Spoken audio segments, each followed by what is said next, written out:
Lunes en el Hospital Municipal de Bulón. Bueno, señores, vamos a hablar un poco de educación y también de inteligencia artificial, ¿no? La inteligencia artificial en conjunto con la educación. Está Mariana Ferrarelli, que es especialista en inteligencia artificial y educación. Mariana, ¿qué tal? ¿Cómo le va? Buenas tardes. ¿Bien? ¿Cómo va? Bien.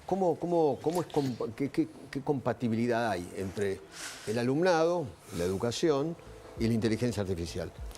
Bueno, lo primero que hay que decir es que la inteligencia artificial no es nueva. Ya veníamos en contacto con esta versión quizás última de la inteligencia artificial desde más o menos una década, cuando likeamos un posteo en una red social y el algoritmo después nos recomienda posteos similares, cuando compramos un libro o hacemos otra compra. Uno en educación siempre compramos libros y la plataforma de compras online nos sugiere abajo otros libros para comprar, los sistemas de recomendación de plataformas de streaming. Ya veníamos interactuando con la inteligencia artificial desde antes. Eso se llamaba, o uno lo linkeaba con googlear. Bueno, también, ahí también había... Es como una cosa superadora al googleo de algo, ¿no? Sí. O a la búsqueda en alguna plataforma. Bien, bueno, en realidad podríamos decir que sí, porque la inteligencia artificial, como estaba comentando, lo que permite es administrar la información de manera automática, mediante algoritmos. El famoso algoritmo no es ni más ni menos que una fórmula matemática que por estadística nos ofrece series que es muy probable que nos gusten, porque se parecen a otras que vimos. Esta es, como decía, la inteligencia artificial que ya conocíamos o con la que ya interactuábamos. La novedad que se lanzó en noviembre de 2022, van a ser 2 años ahora en breve, esta semana, es que ahora la inteligencia artificial interactúa con nosotros. El ChatGPT. Bueno, o sí, Gemini. Entre otros. Por ejemplo. Claro, entre por otros, ejemplo. ¿no? Copilot, Perplexity, hay como Hay otras varios, sí. marcas, podríamos Claro, decir. tal cual. Nosotros le ingresamos una solicitud, un pedido en un blog, en un espacio para el chat. Y allí automáticamente, en menos de un segundo, obtenemos una respuesta a eso que estamos buscando. Es como yo lo tomé la primera vez que lo vimos aquí en la tele. Yo lo tomé como si yo estuviera en WhatsApp con una inteligencia artificial. En vez de estar con una persona, con algo, qué sé yo. Sí, bueno, ahora de hecho tenemos una... Y yo tenía una conversación. Claro. Podemos consultar a una inteligencia generativa, la de Meta, en WhatsApp. Pero volviendo a la cuestión del googleo, tenemos que entender, cuando entendemos cómo funciona, que es como decía, por este cálculo estadístico, en el caso de los likes en redes sociales o las plataformas de streaming, y a la vez, en el caso de la generativa, por producción, predicción de la próxima palabra posible. Es decir, son sistemas que funcionan automáticamente prediciendo cuál es la probabilidad de que exista tal palabra a continuación de otra. Cuando decimos, me gusta dar este ejemplo, Messi es el más grande de él y el ChatGPT o Gemini me responde mundo, fútbol, deporte, está haciendo un cálculo probabilístico de cuál es la próxima palabra. Cuando entendemos cómo funcionan, y voy a la cuestión del googleo, comprendemos que no son buscadores.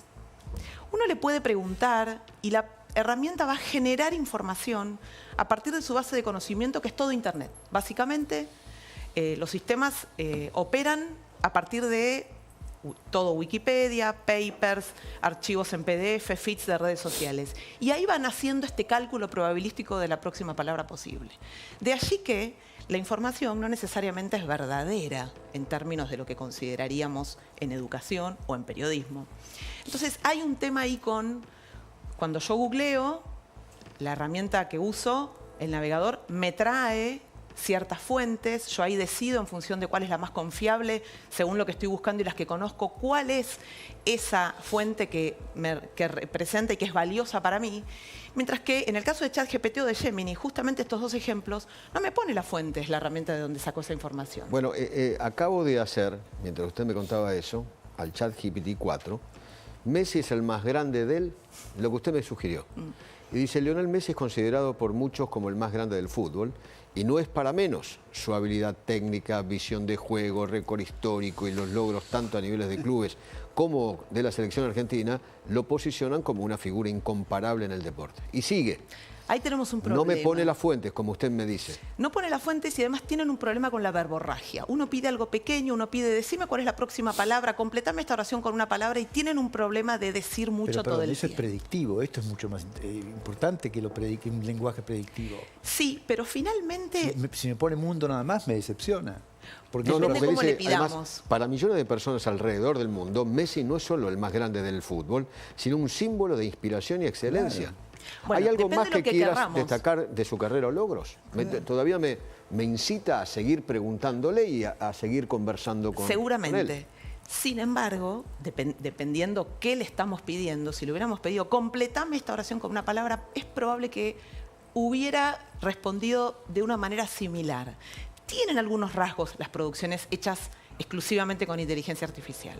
Y esto me lleva al otro punto, que con lo educativo, cómo Eso, hacemos vayamos a la escuela. para... Bueno, Ok. ¿Cómo usan esto bien. en la escuela? Es una herramienta muy potente porque hoy podemos hacer un montón de cosas que antes no podíamos hacer, tanto fuera del aula como docentes cuando planificamos una clase, como dentro del aula cuando trabajamos con el estudiante. Deme un ejemplo.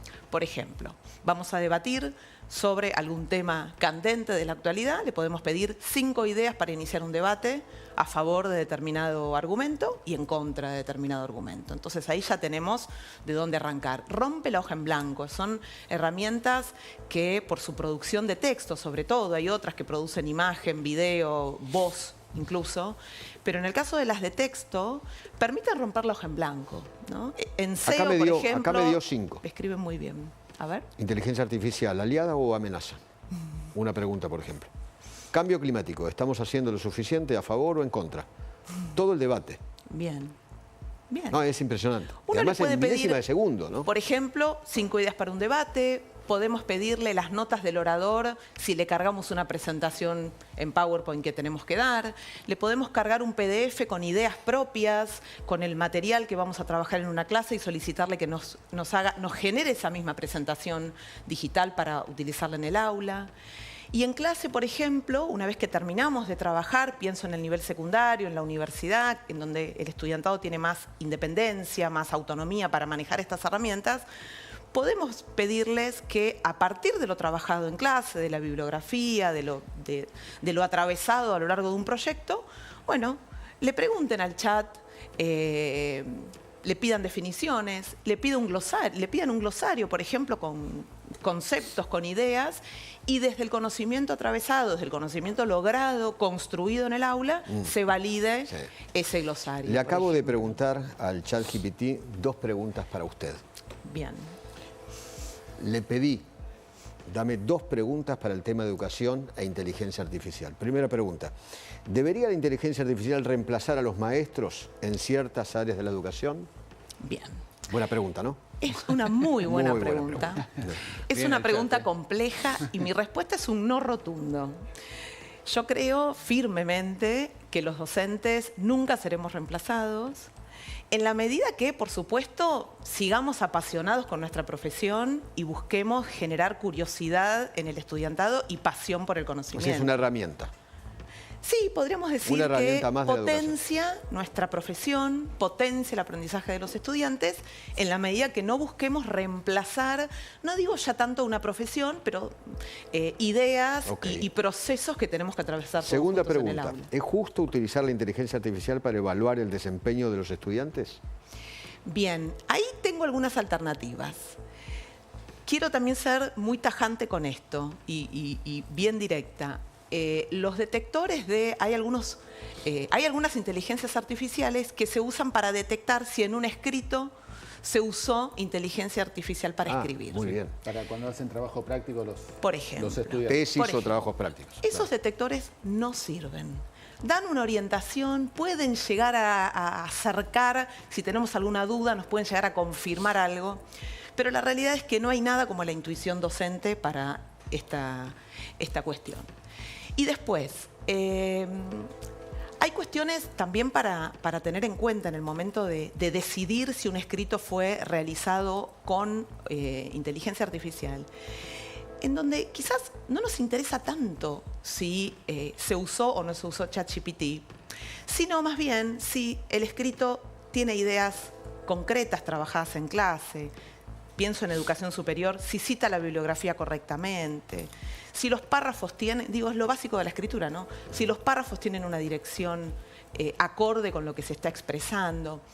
Un poco volviendo a esa respuesta sobre Messi, uno ve cuando interactuamos, cuando comprendemos el funcionamiento y asiduamente estamos en contacto con estas herramientas, que suelen utilizar un lenguaje muy pomposo, en general con ideas muy vagas, con adjetivos exagerados, adverbios que no tienen mucho sentido. Entonces, de pronto, como no tenemos un original contra el cual decir esto es plagio, técnicamente no podríamos afirmar que es plagio, lo que sí podemos decir es, mira, este escrito tiene este problema, es muy general. Pero yo le puedo pedir al ChatGPT, ¿me lo haces en idioma coloquial?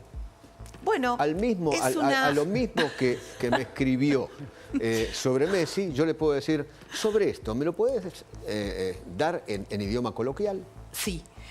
Bueno, el escritor español Jorge Carrión dijo hace poco en una entrevista, hace bastante en una entrevista, que vamos a convertirnos en editores de textos.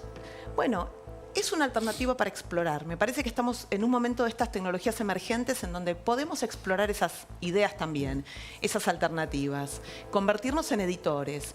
Cuando le pedimos un texto, encontrar nuestra voz ahí, ¿no? Encontrar qué es lo que queremos decir, eso planteárnoslo antes, e ir tejiendo en colaboración con la IA para que el texto adquiera la dirección que nosotros queremos. Si no, va a adquirir la dirección que le da la IA generativa, que es la que está en Internet, y que quizás no tenga mucho que ver con nuestro contexto cultural, académico, digamos, puntual, local de Argentina, ¿no? Profesora, gracias por haber venido, ¿eh? Muchas gracias. Le agradezco infinitamente. Bueno, muy bien, señores. Tengo al jefe de gabinete de ministros.